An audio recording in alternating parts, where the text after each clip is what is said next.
Hey everyone, thanks for your support in 2024. We have a lot of cool stuff coming in 2025, and here are some of the things you can look forward to as we move into next year. In the lead up to The Mandalorian and Grogu in 2026, we'll be starting a full series rewatch of both The Mandalorian and The Book of Boba Fett on exploring hyperspace lanes beginning in October. You can also expect a rewatch of Andor, and we will have reviews of every episode of Andor and the rest of the Skeleton Crew as those come out. Josie will be returning as we continue to rank every Star Wars thing released ever. Reviews of every episode of every Marvel Disney Plus show, including Your Friendly Neighborhood Spider-Man, The Eyes of Wakanda, Wonder Man, Ironheart, Daredevil Born Again, and Marvel Zombies, the day after each episode releases, will be available on Beware of Spoilers. We'll be having special event podcasts on 30-minute reviews for the Academy Awards, our 2024 year in review in early January, ranking all of Phase 5 of the MCU after Fantastic Four First Steps comes out, and our 10th anniversary special. Once we complete our rankings of all the Pokemon games on the backlog files, we'll be moving on to Kingdom Hearts and Final Fantasy. Over on the YouTube channel, you can join in for playthroughs of Mario & Luigi Superstar Saga, Pokemon White, Pokemon Mystery Dungeon Blue Rescue Team, Kingdom Hearts Chain of Memories, Kingdom Hearts Recoded, Mario Golf Toadstool Tour, Sonic Adventure 2, LEGO Racers 2, LEGO Star Wars The Complete Saga, and SpongeBob SquarePants Battle for Bikini Bottom. Want to keep on top of all the new things we have coming? Subscribe at mwpnews.com, subscribe on YouTube at youtube.com/@mwpnews, or subscribe to Beware of Spoilers, 30-minute reviews, exploring hyperspace lanes, and the backlog files on Spotify or wherever you get your podcasts. Again, thank you for your support.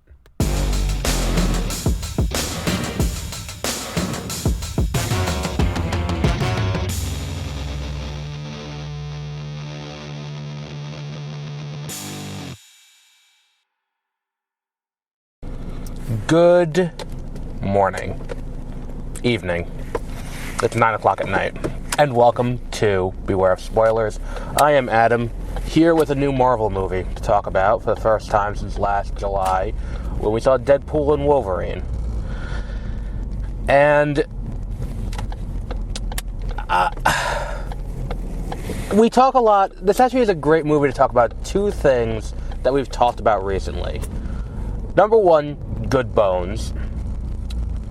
And number two, what happens when you try to make an apolitical movie? The movie we're talking about is Captain America Brave New World, which was originally called Captain America New World Order, because no one decided to look up what New World Order had come to mean in the conspiracy theory community. So that was a poor decision to begin with. So Brave New World is happening. And there is a good movie in here under the surface. It's not the movie we got. I'm going to say that I'm not going to make the case that this movie is great. I think it's hands down the worst of the Captain America movies. I would say it's better than Love and Thunder in terms of like which, fourth solo movie is better. I would say this is better than Love and Thunder. I would say it's better than Quantumania. But this movie should have come out in 2020, 2021, independent of pandemics and all of that. This movie should have come out years ago. And also, there should have been a movie between that and this. This should not have been the first thing after, what's it called? After, Falcon and the Winter Soldier. It feels like there's something missing here. Especially with Secret Wars. And I realize that to an extent Secret Wars is kind of like a Naruto canon thing. Where it's like it's as canon as you want it to be, and it's not very good, so it's probably just not canon to most people. Like, the movie was very clearly greenlit in 2021, shot through 2022, preparing for release in 2023 and into 2024, and then they shook up the release slate and moved it to 2025. Very clearly, they were afraid of the current political situation influencing this movie.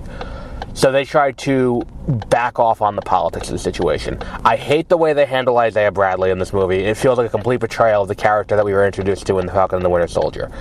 I feel like that, like, this idea that, like, I don't buy that Isaiah Bradley ever would have accepted the invitation to the White House. I don't give a shit that they exonerated him or any of that. This man, when we're introduced to him, has a deep-seated hatred and mistrust of Thunderbolt Ross to the point that I don't believe that there's any invitation that could be extended to him that would get him there, let alone being a cursory +1 for Sam. Like, that whole thing doesn't work for me. That character, if we're being real. That's not who the character was defined to be in The Falcon and the Winter Soldier.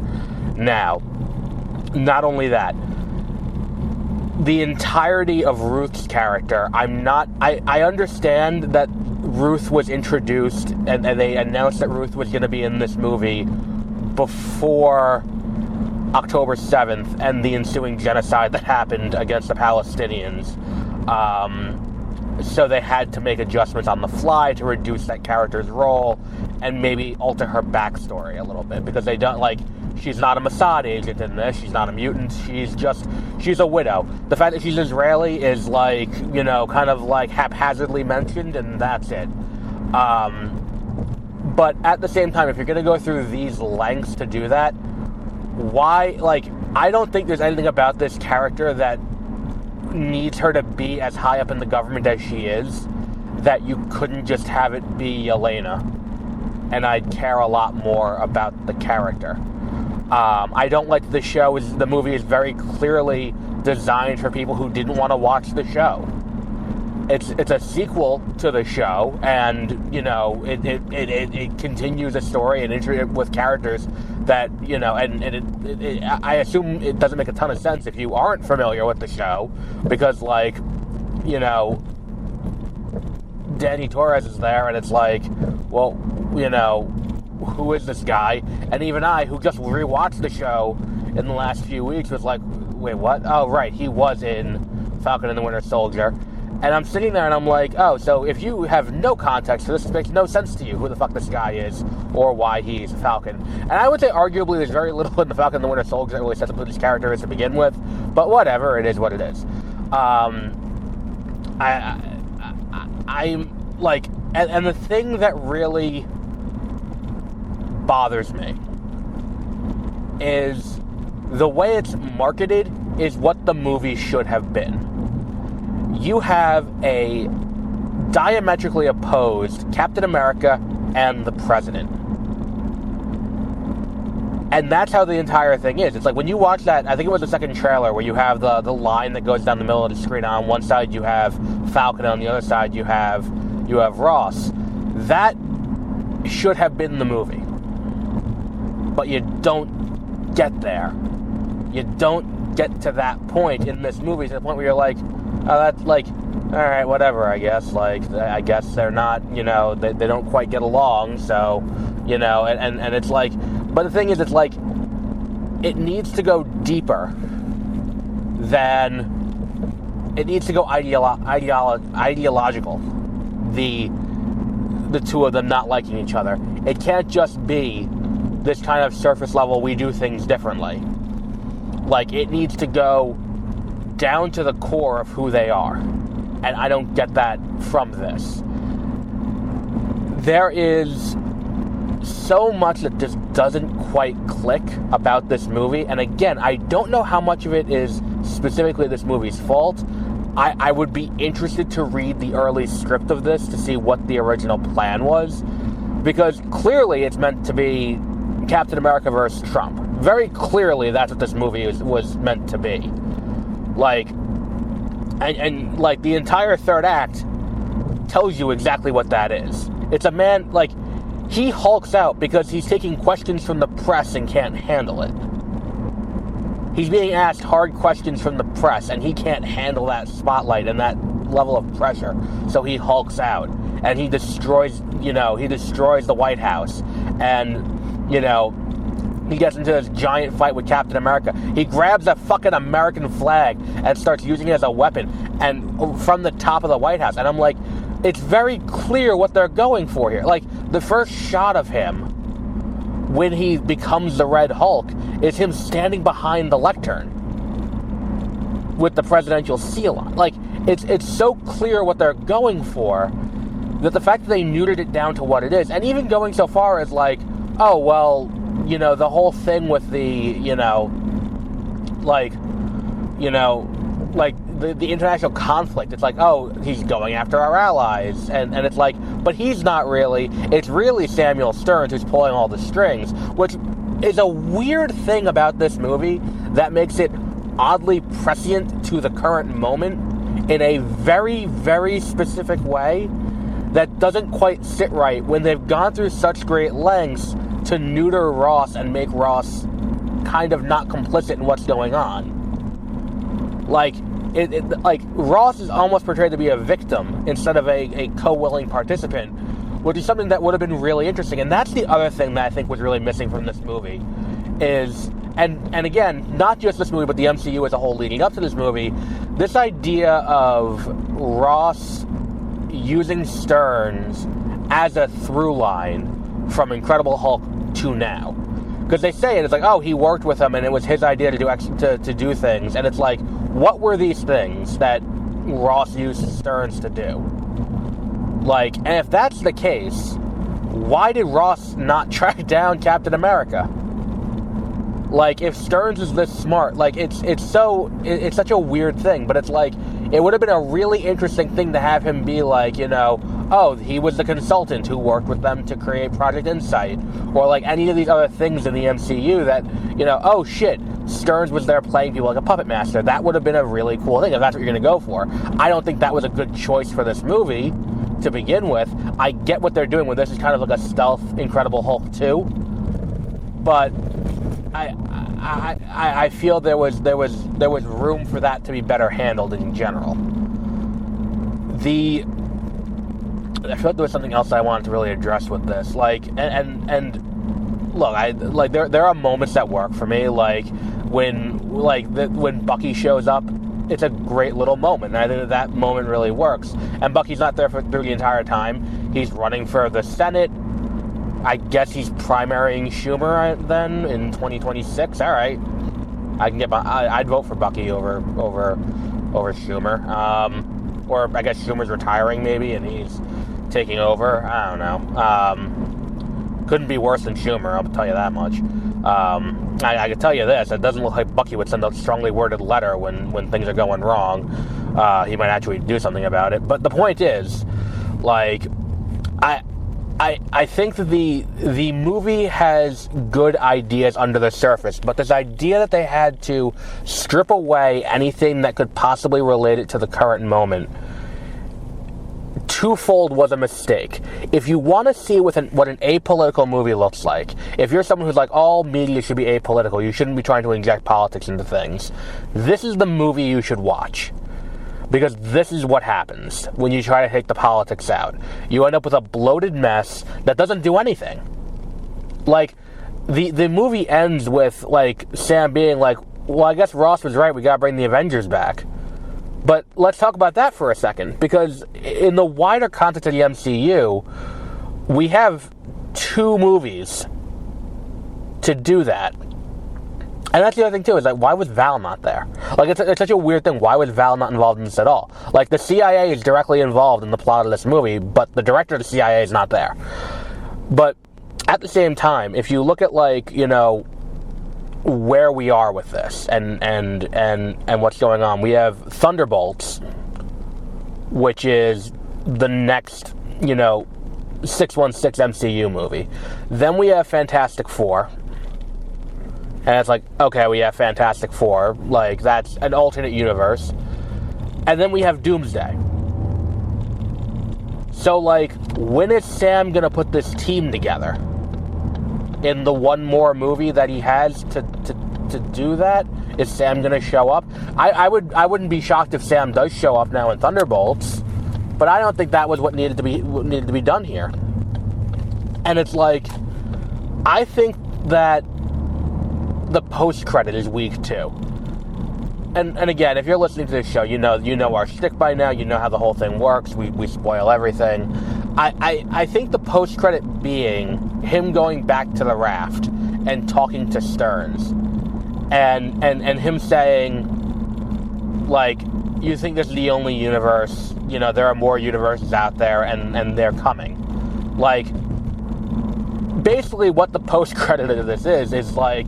Have you ever watched, I've talked about it on this show, Elseworlds, the big crossover event from 2018 in the Arrowverse, which was Dr. Destiny was using the Book of Destiny to rewrite reality in his image, and at one point Oliver and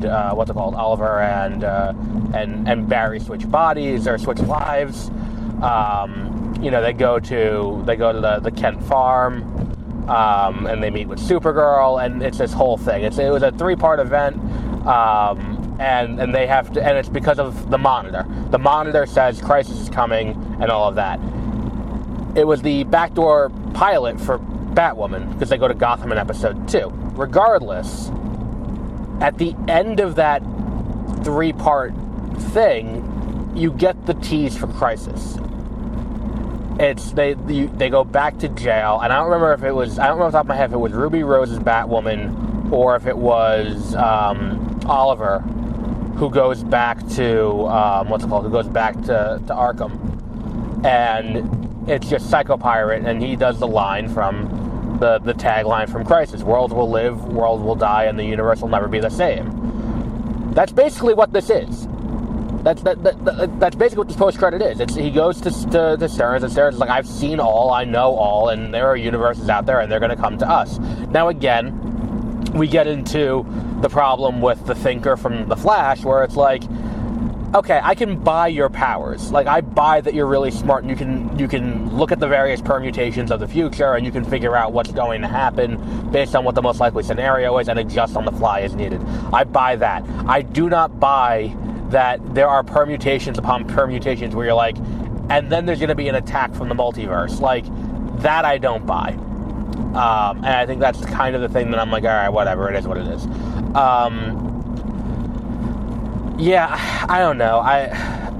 They introduced adamantium. I mean, and that's the thing too, is that it's like, it's one of those things that really didn't work for me, is that it's like, the suit that he has was provided by the Wakandans. I think it's implied, or if not outright stated, that the suit is vibranium. I think it's outright stated, the suit is vibranium.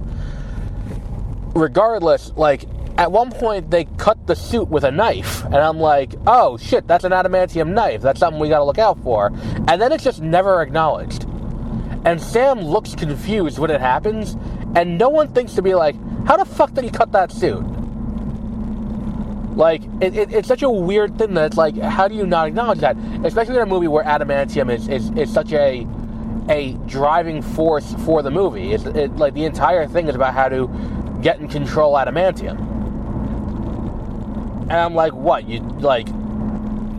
Clearly what this is that when we look back on the MCU at large, when all is said and done, years down the line, because I don't think this is going anywhere anytime soon. I think Thunderbolts may right the ship this year, if not Fantastic Four, and I think if neither do, you're going to get a nice cool $1 billion out of Doomsday. The point is, though, if that's the case, and we're looking at this, and when we look back on this, and we get into the mutant saga for phase 7, the question that I have, and I think it possibly is kind of answered here, is that it's like, the multiverse saga, and I've said this before, if you listen to 30-minute reviews, I've said this quite a few times, the multiverse saga will be remembered as the studio interference saga. It is the Disney kind of sort of killing the golden goose to get as many golden eggs out of it as they possibly can. And with the bird flu on the rise, they're getting more and more valuable by the day. The issue with that is, you put Marvel Studios in a holding pattern that they really couldn't afford to be in.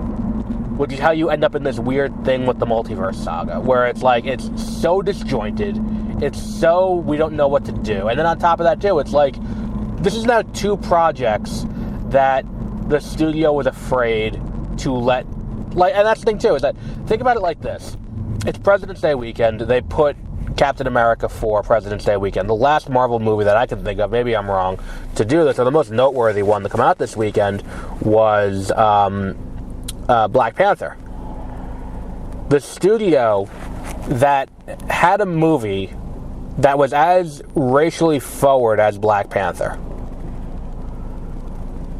And like there's that line, like the famous line from that movie, throw my body in the ocean, or maybe I'm misquoting it, but throw my body in the ocean, so I can rest with my ancestors who knew that death was better than life in bondage. Like that is, and the studio that had that, you know, as the that was the, you know, the thing in the script that Coogler famously said, like, when he turned in the script, he thought they were going to have him remove it, and Feige said, no, put more of that, make the entire movie that.